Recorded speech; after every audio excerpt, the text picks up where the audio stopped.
우리가 함께 읽는 말씀 역대하 25장은 유다의 제9번째 왕인 아마샤에 대한 말씀이 기록됩니다. 이 아마샤는 우리가 읽었던 말씀에 보니까 25살의 왕이 되어서 29년 동안 이 유다를 다스리게 되었다 소개를 해줍니다. 그의 삶에 대한 혹은 그의 통치에 대한 평가 2절 말씀에 보면은 이렇게 표현했습니다. 여호와께서 보시기에 정직하게 행하기는 하였지만 온전한 마음으로 행하지 아니하였다. 이렇게 표현합니다. 그의 평가는 좀 애매한 표현이죠. 한편으로는 정직하게 행하는 면도 있지만 하나님을 향해서 온전한 마음으로 행하지는 아니하였다. 이렇게 행한 일은 그가 결국 다스리게 되면서 그 통치가 끝나게 될 때 어떤 모습으로 마무리가 되는가를 보게 되면 그 결과를 보게 되면 그의 실제적인 태도가 무엇이었는가를 우리는 알게 됩니다.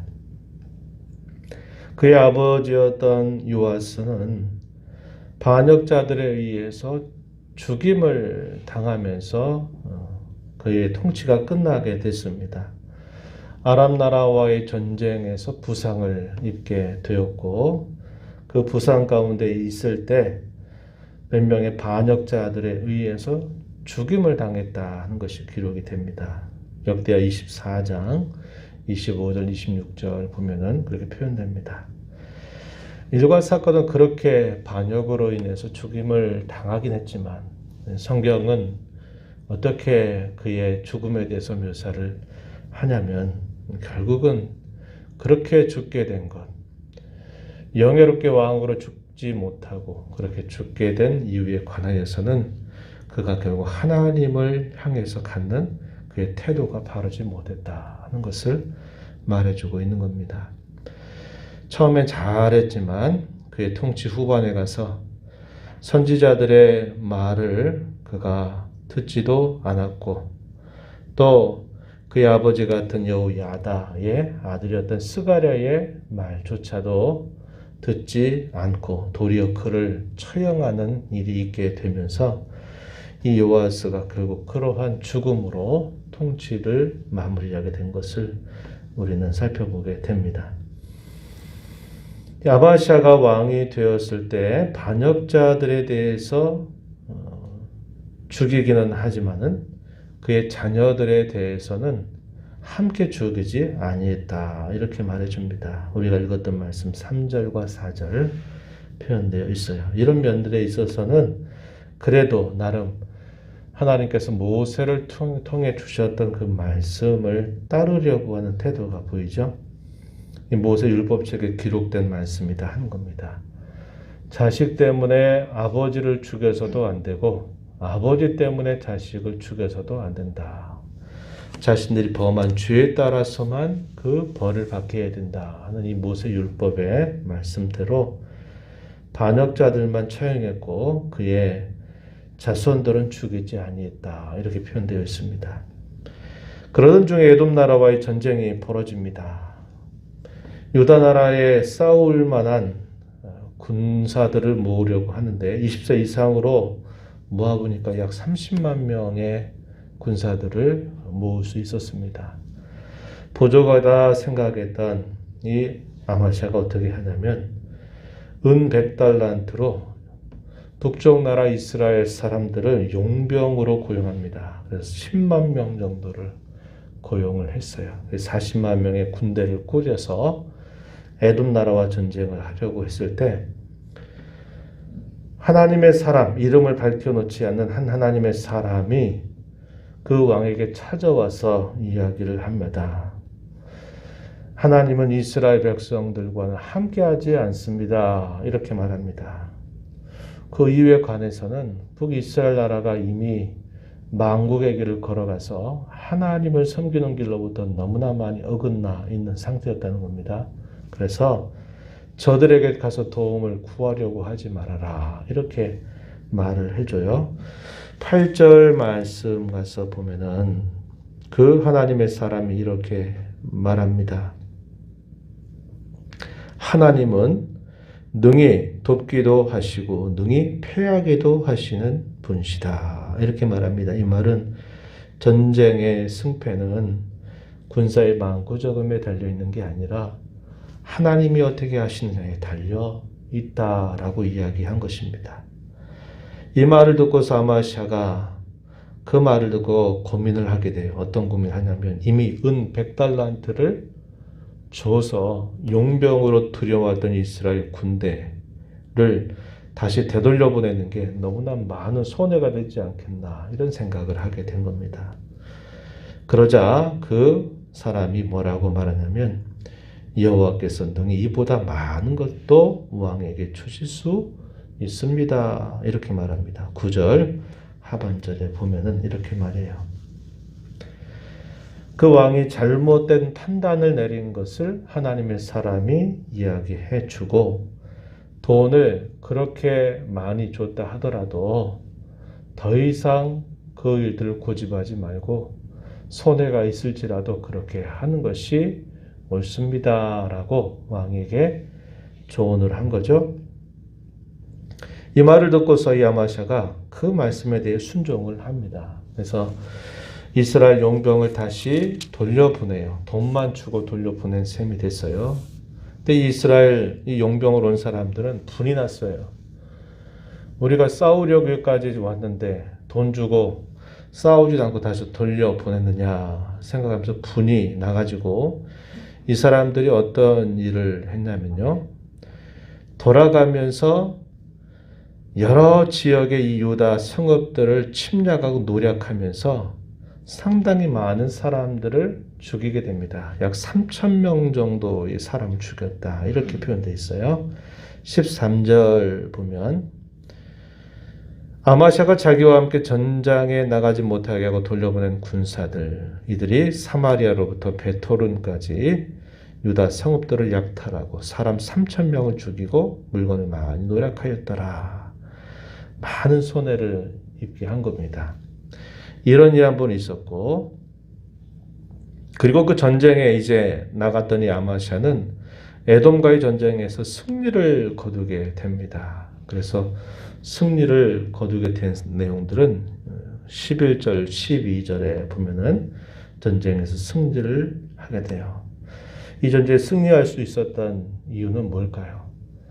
뒤늦게라도 자신이 손해를 감수하고서라도 하나님의 사람의 말을 듣고 따랐기 때문에 그 전쟁에서 승리를 거두게 된 것입니다.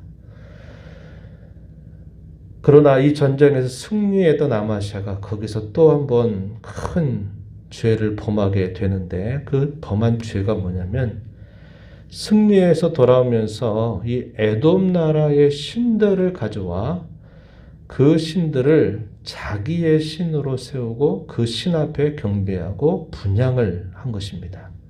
14절 말씀에 에돔 사람들을 죽이고 돌아올 때 세일 자손의 신들을 가져와 자기의 신으로 세우고 경배하고 분향하였다. 이상하죠? 이렇게 해서는 안 될 일을 이 아마샤가 그렇게 행한 겁니다. 하나님이 그에게 또 한 번 한 선지자를 보내서 그에게 경고의 말씀을 전해 주는데 15절 중간에 보면은 이렇게 말합니다. 저 백성의 신들이 그들의 백성을 왕의 손에서 능히 구원하지 못하게 했는데 왕은 어찌하여 그 신들에게 구하고 있습니까? 당시의 전쟁의 승패가 자신들이 섬기는 신들과의 전쟁이라고 여겨질 만큼 전쟁에서 승리했다 이 말은 승리한 나라의 신이 결국은 패배하게 한 그 나라의 신보다 강하다라는 것을 증명하는 것으로 이해를 했어요.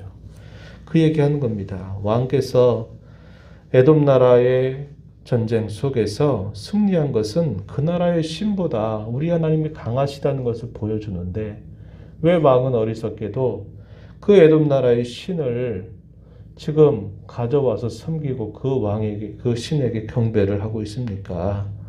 이게 맞는 일입니까? 라고 왕에게 이야기를 건넵니다. 그랬더니 이 왕이 어떻게 반응해요? 네가 뭘 그걸 상관하냐? 네가 뭘 모사 노릇하려고 하느냐? 이렇게 말하게 돼요. 그러자 그 선지자가 이제 경고를 하게 됩니다.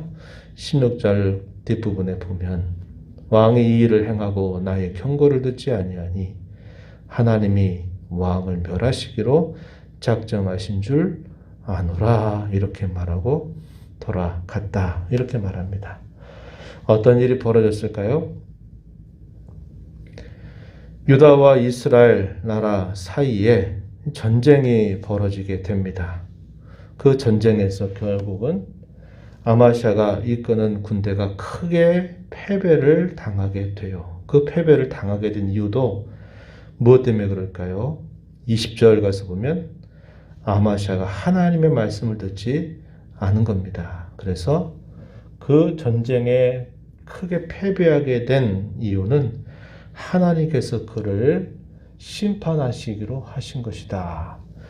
한 선지자가 와서 그에게 한 말, 경고를 듣지 아니하니 하나님이 왕을 멸하시기로 작정하신 것인 줄 압니다. 라고 했던 말처럼 그 결과가 그대로 전쟁 가운데서 이루어지게 된 것이다 하는 겁니다. 그래서 이스라엘 당시의 왕은 요아스라고 하는 왕이었어요. 이 요아스가 아마시아는 사로잡고 예루살렘 성벽은 다 헐어버리고 성전 안에 있는 모든 보물들, 왕궁에 있는 보물들을 다 빼앗아가 버리고 사람들을 볼모로 잡아서 사마리아로 돌아가는 일이 있게 된 것입니다. 그런 일로 인해서 결국은 이 아마시아도 그의 끝이 좋게 끝난 것이 아니라 비참하게 그의 생애를 마감하는 모습이 이제 마지막 부분에 되면 소개가 됩니다. 우리가 이 말씀을 통해 살펴보게 되면 이 아마시아의 결국 실정이 어디에 있느냐, 결국 그것이 하나님께서 보내셔서 듣게 하시는 그분의 말씀을 듣지 않고 결국 그 말씀을 어긋나게 행하는 일이 결국은 그의 나라를 힘들게 만드는 일, 그리고 그 자신도 결국 비참하게 생을 마감하게 되는 결과를 가져왔음을 우리가 이 이야기를 통해서 살펴보게 됩니다. 우리가 하나님을 의지하되 온전한 마음을 가지고 하나님을 의지해야 될 이유가 바로 그것에 있다는 겁니다.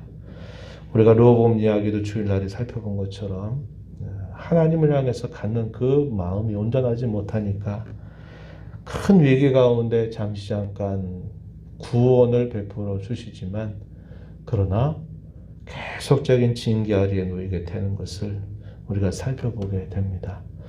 우리가 하나님을 섬기는 일에 있어서도 비록 우리가 하나님 앞에 온전하고 완전하게는 할 수 없지만 그러나 늘 우리의 마음과 중심이 더 하나님 앞에 온전하게 할 마음을 가지고 주님을 의지하고 신뢰하고 바라보고 그분이 우리에게 하시는 말씀을 들을 때마다 그렇게 살리라고 기도하고 다짐하고 나아가는 자세를 가져야 우리의 삶이 하나님 앞에 복된 삶으로 살 수 있게 된다 하는 것을 우리는 다시 배우게 되는 겁니다. 선대 왕들의 여러 행적들을 살펴보고 반면교사로 삼아서 내가 어떻게 나를 다스려야 될까 하는 것들을 잘 생각을 하면 좋은데 이런 태도와 마음이 끝까지 유지되지 못하고 있다 하는 것을 우리가 계속 살펴보게 됩니다. 흐르는 시간들 속에서 어제보다 오늘이 더 나은 신앙의 자세를 가지고 살아가는 일, 참 복된 일입니다.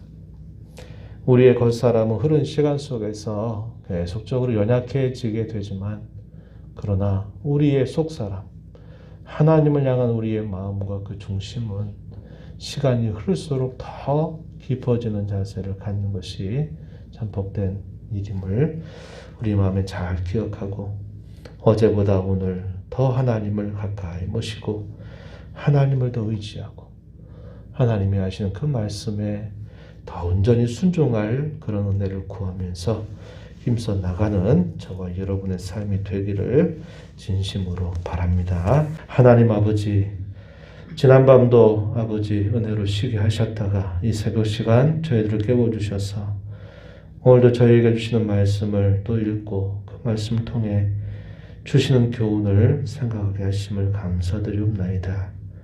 하나님 아버지, 하나님을 향한 마음이 늘 처음보다 못해져가는 유다 왕조의 모습을 살펴보면서 그 일이 결국 흐르는 시간 속에서 분명한 결과로 나타나게 되는 것을 살펴봅니다.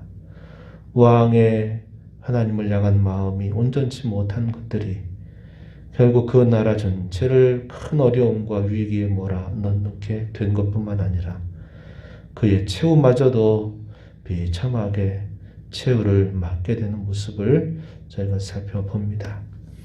우리의 겉사람은 후패하나 우리의 속사람은 날로 새롭도다 하셨던 말씀처럼 저희의 하나님을 향한 마음은 온전하지 못해도 더 하나님을 가까이 모시려고 하는 그 중심과 마음을 가지고 늘 살아가도록 인도하여 주시기를 바라옵나이다. 하나님이 도와주시면 되고 하나님을 섬기려고 하다가 우리가 손해보는 것처럼 보여도 하나님이 더 많은 것들로 우리의 삶을 채우신다고 하는 것을 언제나 믿고 믿음의 길, 하나님 섬기는 길에 굳게 서가는 저희들이 되도록 인도하여 주시옵소서. 은혜의 보호자 앞에 나와서 또 아버지 은혜를 간절하게 구하는 모든 심령들의 간구를 기부해 주시고 응답해 주시기를 바라며 예수님 이름으로 기도하옵나이다. 아멘.